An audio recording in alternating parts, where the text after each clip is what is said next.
Assalamualaikum warahmatullahi wabarakatuh. Halo teman-teman, selamat datang kembali di channel Eza Punya. Pada beberapa video sebelumnya, kita telah membahas tentang pembahasan soal asesmen aljabar numerasi dengan beberapa wacana yang berbeda. Nah, kali ini kita akan membahas tentang pembahasan soal asesmen aljabar numerasi dengan wacana yang baru. Nah, di video kali ini kita akan membahas tentang wacana upah buruh dan menyelesaikan beberapa soal yang terkait dengan topik tersebut. Saya akan menjelaskan dengan cara yang mudah dipahami dan semoga kamu bisa memahami materi dengan lebih baik.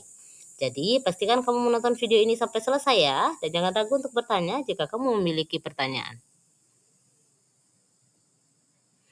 Nah, di wacana tentang upah buruh ini diberikan sebuah infografis tentang rata-rata upah buruh per bulan pada Februari 2020. Data ini dari Badan Pusat Statistik. Ada lapangan pekerjaan dengan rata-rata upah tertinggi, ada lapangan pekerjaan dengan rata-rata upah terendah di sebelah kanannya. Kemudian ada rata-rata upah buruh per bulan menurut tingkat pendidikan. Nah, infografis ini akan kita gunakan untuk menjawab beberapa pertanyaan terkait dengan wacana ini. Di soal pertama, katanya setiap tahun diperkirakan kenaikan rata-rata upah buruh sebesar 5%. Perkiraan upah per bulan yang akan diterima seorang buruh di perusahaan dengan tingkat pendidikan SMK pada tahun 2022 adalah titik-titik rupiah. Nah, tadi di infografis yang diberikan ini adalah data di tahun 2020. Menurut tingkat pendidikan SMK, upah buruh dengan pendidikan SMK pada tahun 2020 adalah 2,83, 2.830.000 per bulan. Nah, soal 1 menanyakan berapakah upah per bulan yang akan diterima seorang buruh di perusahaan dengan tingkat pendidikan SMK pada tahun 2022, berarti 2 tahun setelah infografis yang diberikan. Nah, ini dia cuplikan infografisnya. Di tahun 2020 2,83, karena kenaikan upah buruh sebesar 5% per tahun, maka upah buruh dengan tingkat pendidikan SMK di tahun 2021 itu adalah 105% dari 2.830.000. Di tahun 2021 upahnya adalah 2.971.500. Kemudian upah buruh dengan tingkat pendidikan SMK di tahun 2022 naik lagi 5%, maka 105% dari 2.971.500 yaitu 3.120.075. Jadi, perkiraan upah per bulan yang akan diterima seorang buruh di perusahaan dengan tingkat pendidikan SMK pada tahun 2022 adalah Rp3.120.075. Ini kalau kita hitung manual ya. Tapi tentu saja ada sebuah konsep yang melekat di sini, yaitu konsep pertumbuhan. Nah, pada rumus pertumbuhan itu PT sama dengan P0 dikali 1 ditambah I berpangkat T. Dengan T-nya di sini adalah 2 karena ditanya di tahun 2022, 2 tahun setelah data yang ada di infografis. Dan P0 ini adalah upah buruh pada 2020. Dan I ini adalah kenaikan upah buruhnya, yaitu tadi katanya 5%, maka I-nya adalah 0,05, T-nya 2, P0-nya adalah 2,83. Setelah kita gunakan rumus pertumbuhan, didapatlah bahwa P2-nya adalah 3,120075. Jadi, perkiraan upah per bulan yang akan diterima seorang buruh di perusahaan dengan tingkat pendidikan SMK pada tahun 2022 adalah Rp3.120.075. Tentunya sama dengan apa yang kita hitung tadi secara manual. Lanjut ke soal yang kedua. Dari hasil analisis diperkirakan setiap tahun kenaikan upah pada lapangan pekerjaan di bidang jasa keuangan dan asuransi adalah 15%. Sedangkan di bidang jasa informasi dan komunikasi adalah 20%. Pak Basuki bekerja pada sebuah perusahaan yang bergerak di bidang komunikasi. Sedangkan istrinya bekerja pada sebuah lembaga keuangan. Nah, perkiraan jumlah pendapatan Pak Basuki dan istrinya pada tahun 2022 adalah titik-titik. Tentunya tetap bisa dihitung manual seperti tadi ya, tapi kalau kita menggunakan konsep matematika, itu konsep pertumbuhan, maka untuk Pak Basuki yang bekerja pada sebuah perusahaan yang bergerak di bidang komunikasi, yang diperkirakan kenaikan upah setiap tahunnya adalah 20%. Nah, di data tahun 2020, upahnya adalah 4,08. Maka pada tahun 2022 tentunya T-nya sama dengan 2, P0-nya adalah 4,08, dan I-nya adalah 0,2 karena kenaikannya 20%. Setelah kita hitung P2-nya adalah 5,8752. Jadi perkiraan gaji Pak Basuki pada tahun 2022 adalah Rp5.875.200. Nah, istrinya juga akan kita hitung menggunakan konsep pertumbuhan.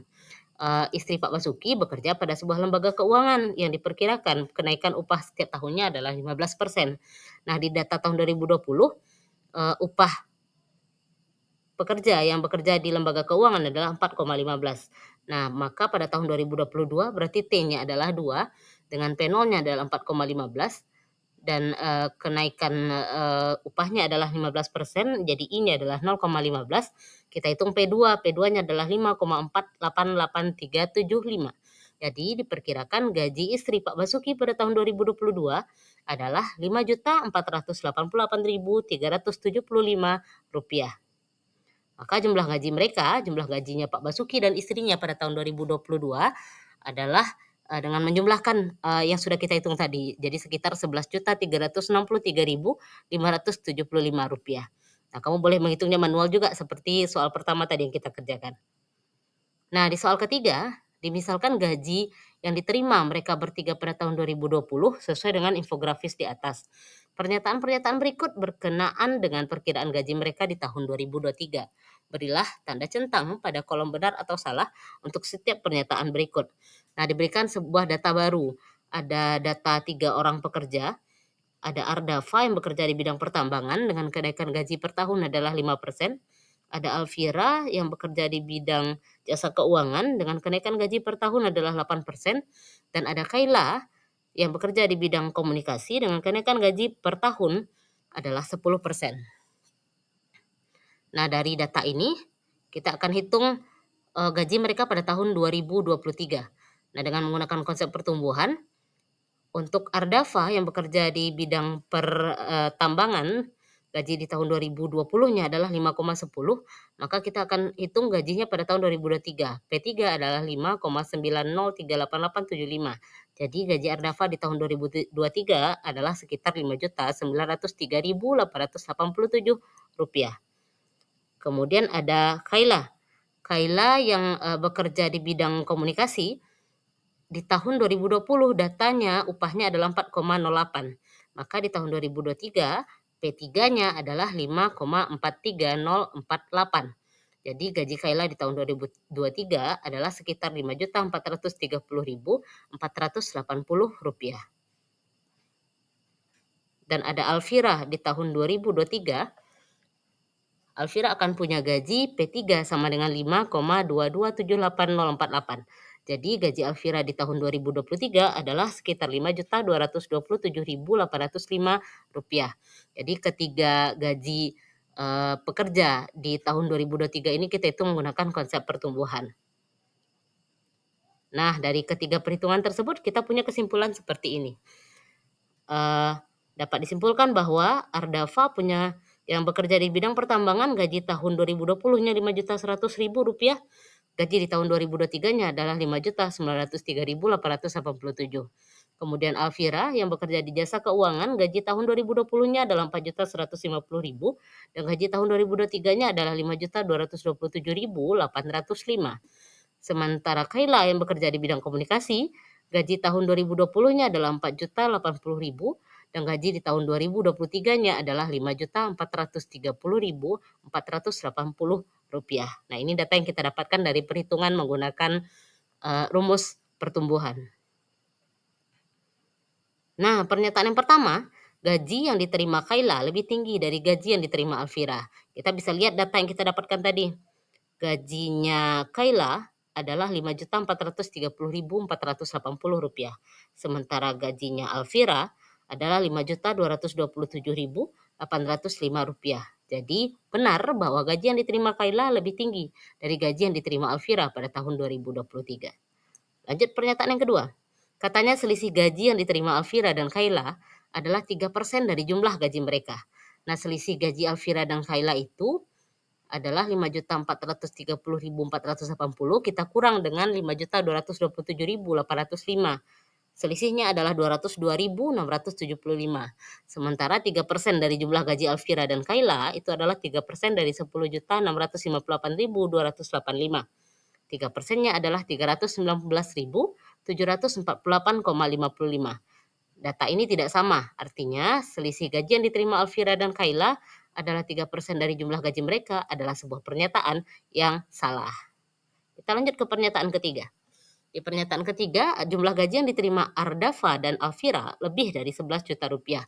Kita tinggal jumlahkan gaji Ardafa dan Alfira, jumlahnya adalah 5.903.887 ditambah dengan 5.227.805 sehingga jumlahnya adalah 11.131.692 rupiah. Jadi jumlah gaji Aldafa dan Alfira memang lebih dari 11 juta. Pernyataan 3 adalah sebuah pernyataan yang benar. Pernyataan keempat, gaji yang diterima mereka bertiga naik 8% dari gaji tahun 2020. Nah, jumlah gaji mereka di tahun 2023 itu adalah 16.562.172. Kamu boleh jumlahkan sendiri. Nah, jumlah gaji mereka di tahun 2020 adalah 13.330.000 rupiah. Nah, jadi kenaikan yang terjadi itu adalah 16.562.172-nya kita kurang dengan 13.330.000 rupiah. Maka itu adalah 3.232.172. Nah, ini kalau dibandingkan dengan gaji tahun 2020, kita hitung persennya itu adalah 24,25%. Artinya pernyataan nomor 4 adalah sebuah pernyataan yang salah. Nah, terima kasih telah menonton video pembahasan soal asesmen aljabar numerasi dengan wacana yang ini. Semoga video ini bisa membantu kamu untuk memahami materi dengan lebih baik. Jika kamu ingin melihat video lainnya terkait dengan topik ini, kamu bisa cek playlist di channel saya ya. Jangan lupa untuk subscribe channel saya dan tekan tombol notifikasi untuk mendapatkan update video terbaru. Sampai jumpa di video berikutnya. Terima kasih. Assalamualaikum warahmatullahi wabarakatuh.